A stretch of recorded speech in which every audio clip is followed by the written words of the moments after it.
अंतर नहीं होता है। बीजेपी चाहती है कि हर नेता पे एक ही जंतर का इस्तेमाल कर ले।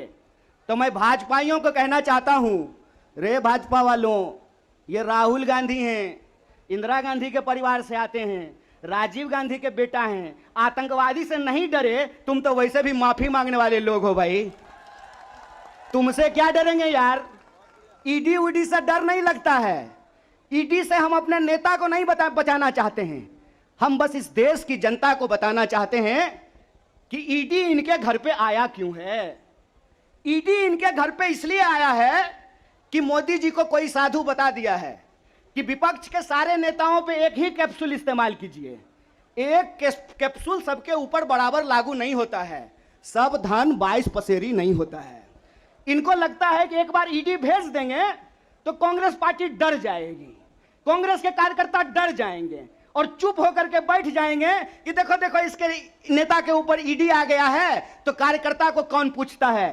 कांग्रेस पार्टी के अंदर इस बात का जज्बा है कि अगर हम देश को अंग्रेजों से आजाद करा सकते हैं तो इस देश को हम अंग्रेजों के चापलूसों से भी मुक्त कराएंगे। इस बात को याद रखिएगा, इस बात को याद रखिएगा कि आपने देश के साथ जो खिलवाड़ किया है उस खिलवाड़ के खिलाफ हैं हम। उस खिलवाड़ के खिलाफ क्यों हैं हम कि आपने इस देश को सपना दिखा करके, आपने इस देश के लोगों को उम्मीद जगा करके उनके साथ धोखा किया है। ये हम नहीं बोले थे, श्री 108 श्री माननीय प्रधानमंत्री जी बोले थे कि हर साल 2 करोड़ नौकरी दी जाएगी। क्या मीडिया वाले, मोदी जी बोले थे ना कि हम बोले थे? अरे बोलिए ना महाराज, आपको भी बोलना पड़ेगा, याद रखिएगा इस बात को। सबकी बारी आएगी, इस बात को याद रखिएगा। अरे हमारे लिए क्या है, जब तक जेल में चना रहेगा, आना जाना लगा रहेगा, हमको कोई दिक्कत नहीं है, लेकिन बारी सबकी आएगी, इस बात को याद रखिएगा। कहे थे ना मोदी जी कि हर साल 2 करोड़ रोजगार देंगे, बोले थे कि नहीं बोले थे? अरे बोलिए ना, आप कांग्रेस के कार्यकर्ता हैं, भाजपा के थोड़े हैं कि डर जाएंगे, बोलिए। बोले थे ना, बोले थे ना कि महंगाई कम होगी, बोले थे ना खाते में 15 लाख रुपया आएगा, बोले थे ना अच्छा दिन आएगा। आया क्या? मोदी जी के स्टाइल में पूछूं क्या, आया क्या? अब नया जुमला आया है, अब नया जुमला आया है कि हम अग्निपथ लेकर के आए हैं। एगो भाजपा का नेता ईमानदार है, कैलाश विजयवर्गीय को धन्यवाद देना चाहिए। कम से कम उसने इस देश के नौजवानों की शंका दूर कर दी। उन्होंने बता दिया भाजपा की नई योजना है तैयार, भाजपा ऑफिस में सभी नौजवान बनेंगे चौकीदार। यही योजना है ना। लेकिन मैं कहता हूं विजयवर्गीय जी, आपका बेटा बल्ला बहुत बढ़िया चलाता है, अफसर पे बैठ चला रहा था, उसको बीजेपी ऑफिस में क्यों नहीं सिक्योरिटी गार्ड बना देते हैं? मंत्री का बेटा बनेगा सेक्रेटरी, मंत्री का बेटा बनेगा बीसीसीआई का सेक्रेटरी, और किसान मजदूर का बेटा बनेगा भाजपा ऑफिस में सिक्योरिटी गार्ड। हाय रे हिपोक्रेसी, इसी को हिपोक्रेसी कहते हैं ना। और बेईमानी किसको कहते हैं?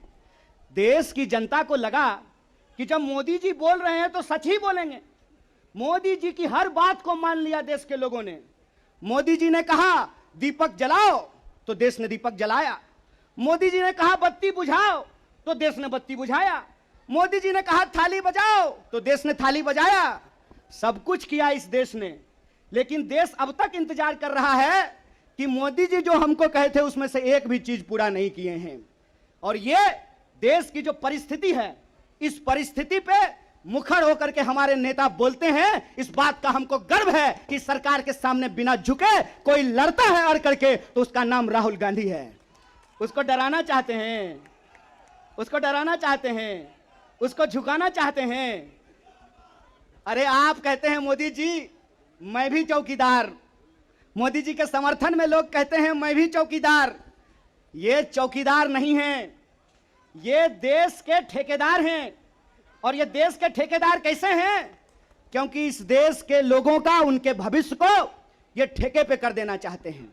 ये जो अग्निपथ योजना है, इसकी मोटी मोटी बात आप समझ लीजिए। मैं बड़े ध्यान से सारा प्रेस कॉन्फ्रेंस सुन रहा हूं। प्रेस कॉन्फ्रेंस में सरकार जिलेबी की तरह गोल गोल कर रही है, हर चीज को सब कुछ बोल रही है, सब फायदा गिना रही है।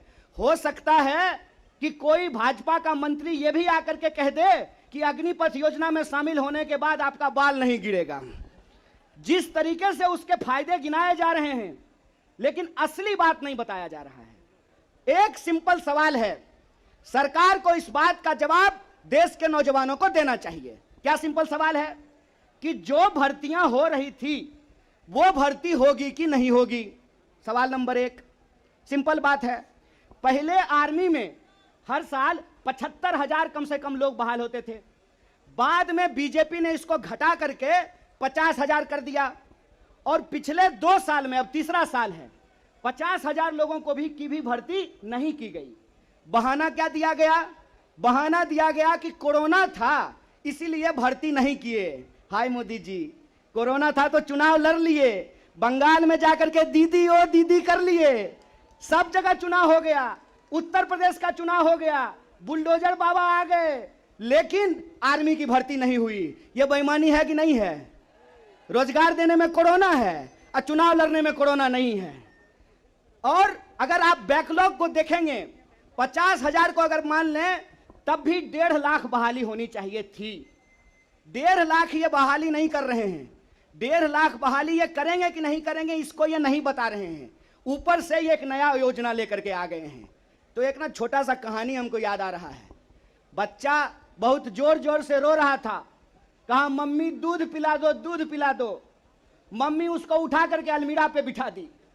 बच्चा मम्मी को यह नहीं कहता है कि मम्मी दूध पिला दो, बच्चा चिल्ला चिल्ला करके कह रहा है कि मम्मी अलमीरा से नीचे उतार दो, नीचे उतार दो। लोग मांग रहे थे हर साल 2 करोड़ नौकरी, इन्होंने हर साल 2 करोड़ नौकरी नहीं दी, ऊपर से एक नया योजना लेकर के आ गए हैं। पूरा का पूरा भाजपा के तंत्र को उसमें लगा दिए हैं कि आप बताइए कि अग्निपथ के क्या फायदे हैं।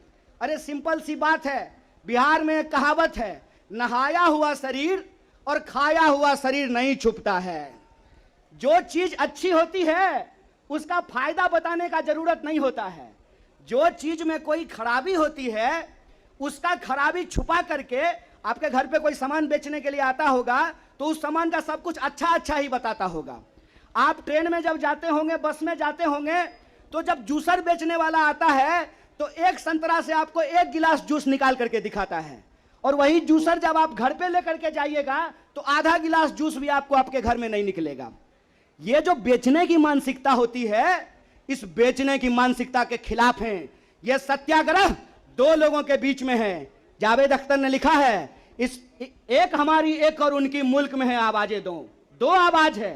एक वो आवाज है जो इस देश को बेचना चाहता है, वो देश के सरकार में बैठे हुए हैं। एक वो आवाज है जो देश को बचाना चाहता है, वो सड़कों पे खड़ा है, वो जंतर मंतर पे बैठा हुआ है, वो सत्याग्रह कर रहा है। और ये सत्याग्रह हम इसलिए कर रहे हैं कि सरकार के झूठ को हम समझ रहे हैं। झूठ क्या है इनका? झूठ है कि ये लोग परमानेंट बहाली को बंद करने जा रहे हैं। परमानेंट बहालियां नहीं होगी। अगर ये परमानेंट बहाली करना चाहते हैं तो सिर्फ सेंट्रल गवर्नमेंट में 28 लाख पोस्ट खाली है। ये परमानेंट बहाली बंद करके ठेकाकरण के फायदे देश को समझा रहे हैं। जब भी देश में कोई ठेकाकरण किया जाता है तो सिर्फ उसका फायदा ही फायदा बताया जाता है। जब भी देश की कोई सार्वजनिक संपत्ति बेची जाती है तो उसका फायदा ही फायदा बताया जाता है। लेकिन इस बात को याद रखिएगा कि देश में अगर सारी सार्वजनिक संपत्तियों को बेच दिया गया तो देश का क्या होगा। एक बार आप इस बात पे विचार कीजिएगा कि अगर एयर इंडिया नहीं रहेगा, अगर नहीं होगा एयर इंडिया, तो क्या करेंगे ज्योतिरादित्य सिंधिया? समझना है कि नहीं समझना है? आप हमको बताइए कि सरकारी रेलवे नहीं होना चाहिए, सरकारी बीएसएनएल नहीं होना चाहिए, इनके हिसाब से सेना में नियमित नौकरी नहीं होनी चाहिए। जब सब कुछ सरकारी नहीं होना चाहिए तो सरकारी प्रधानमंत्री लेकर के ढोल बजाएंगे? फिर सरकारी प्रधानमंत्री भी क्यों होना चाहिए? सरकारी संसद भी क्यों होना चाहिए?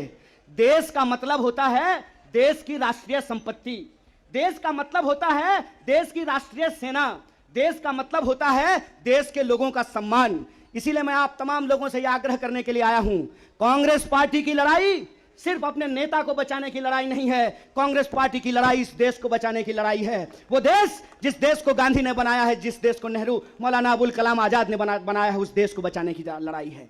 कांग्रेस पार्टी को लेकर के भाजपा लगातार प्रचार करती है कि अगर कांग्रेस किसी चीज का विरोध कर रहा है तो सही होगा, तो आप बताइए, हम भाजपा का विरोध करते हैं, देश के संविधान का समर्थन करते हैं, और उस संविधान को हमने बनाया है, कांग्रेस पार्टी ने बनाया है। इसीलिए एक कहावत कही जाती है, जाके पैर न फटे बिवाई, वो का जाने पीर पड़ाई। जो पार्टी देश को आजादी दिलाई है, वही पार्टी इस देश की आजादी की रक्षा कर सकती है। इसी आशा और उम्मीद के साथ कि सत्य और अहिंसा के रास्ते पर चलेंगे, सत्याग्रह के रास्ते पर चलेंगे, झूठ को हराएंगे, झूठ पे सच भारी है, सत्याग्रह जारी है, यह सत्याग्रह जारी रहेगा। बहुत बहुत शुक्रिया, बहुत बहुत धन्यवाद।